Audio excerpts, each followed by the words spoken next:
Question for this week is how to best respond if children who are not yours, i.e. nieces and nephews, ask sensitive questions.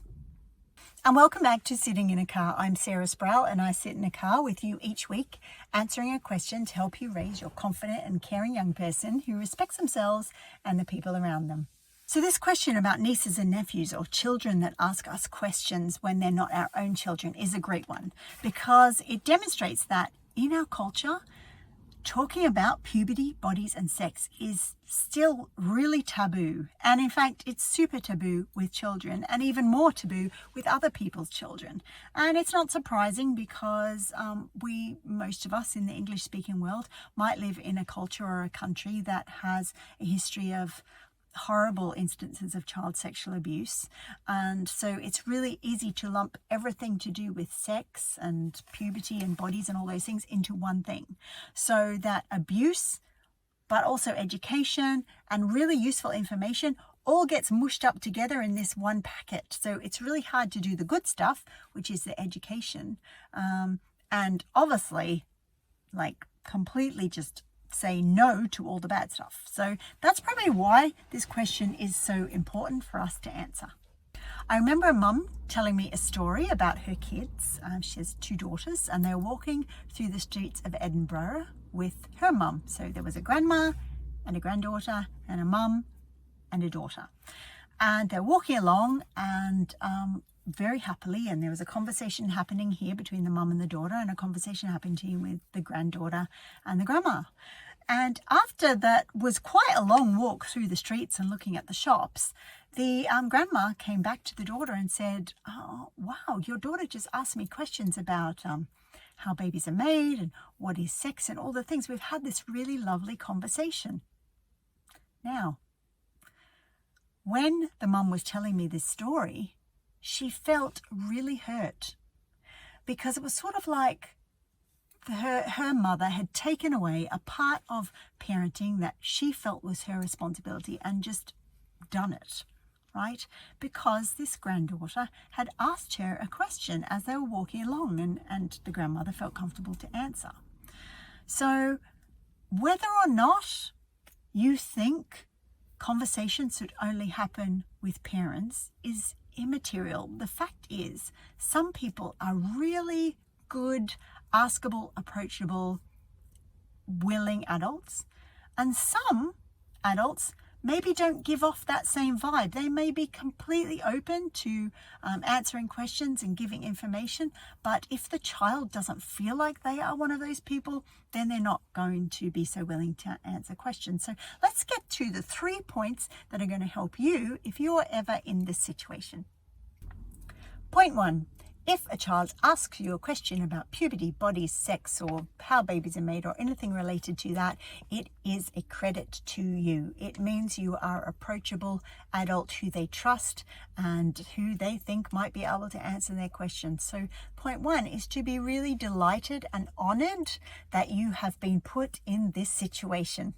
I suppose the other thing to say is that just because parents aren't asked these questions of their own children, it doesn't mean that parent has done something wrong or bad. It just means that the child doesn't see them as someone to go to for this part of their education or this particular question. And that won't have happened on purpose. It may be that life is super busy and perhaps this parent or us or our best friend has just not known how to give our child permission to ask us these questions, because children do need permission to ask these questions sometimes. It doesn't necessarily come naturally for all children.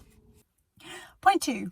When a child does come to ask us a question like this about puberty, bodies or sex, it's most likely that you won't have had a chance to go to their parent beforehand and find out if their parent wants you to answer those questions or not. So it's general courtesy to not answer the question until you've spoken to a parent first. So your answer might look something like this.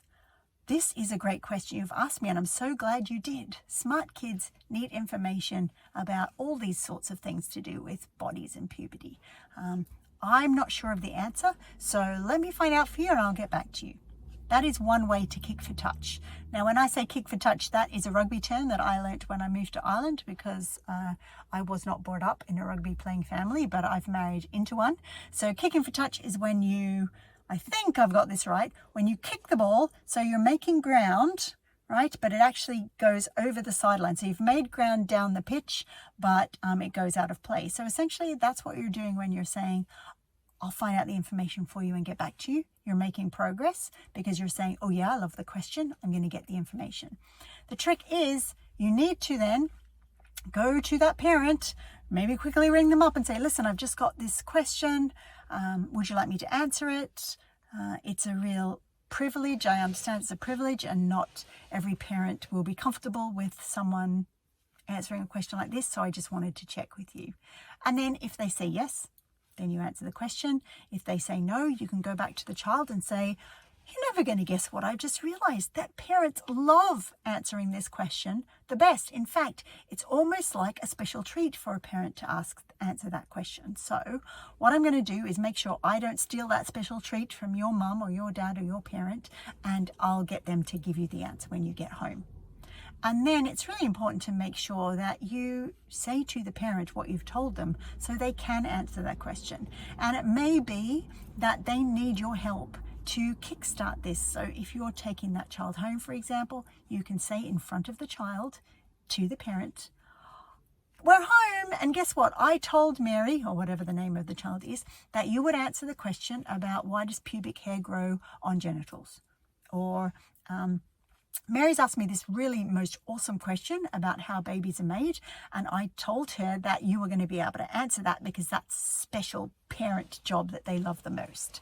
All right, so you're setting the scene for positivity and excitement, and you're also letting your niece or nephew know that you have absolutely told their parent and that now it's up to them. Point number 3. When a child has asked a question like this for you, it can feel really sensitive and complicated to actually contact the parent. So how much do you care about this child that has asked this question? And that's the question really, because if you care enough about them, you will willingly, maybe not excitedly, but willingly put yourself in a situation that feels hard, which would be ringing up or talking to your sister or brother-in-law or whatever and just saying, what happened?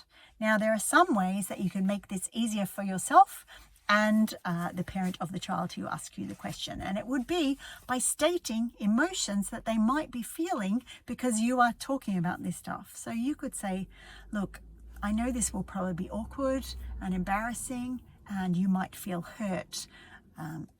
Right? So you frame all the negative things that they might feel, and then you go in to say, but I know you love your kid and I want to tell you something they told me so that you can do what you think is best. And then just go ahead and say, they asked me this question about how babies are made.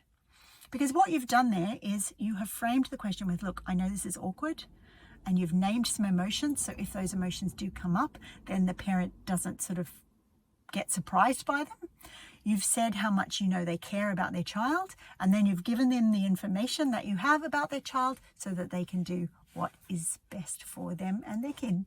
So let's sum up these 3 points. First point, you can say to the child who is asking, you are awesome for asking that question. That is the best sort of question.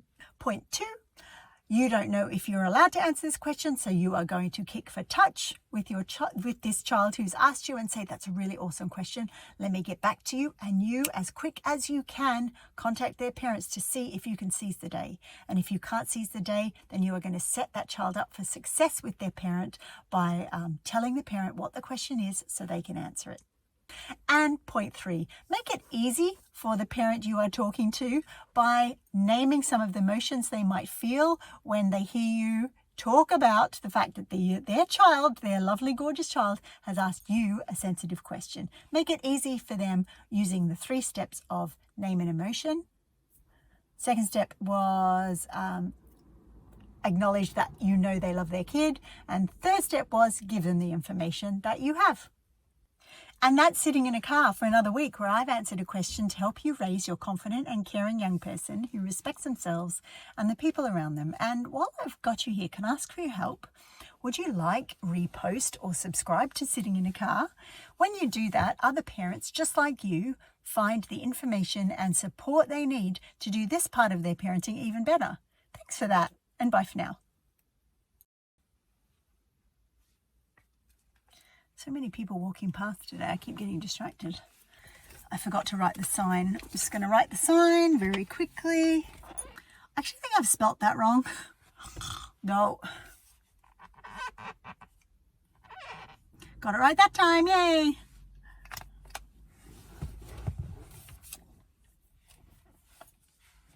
Is that right? I don't think that's right. I think I actually had it right the first time. I am a really bad speller.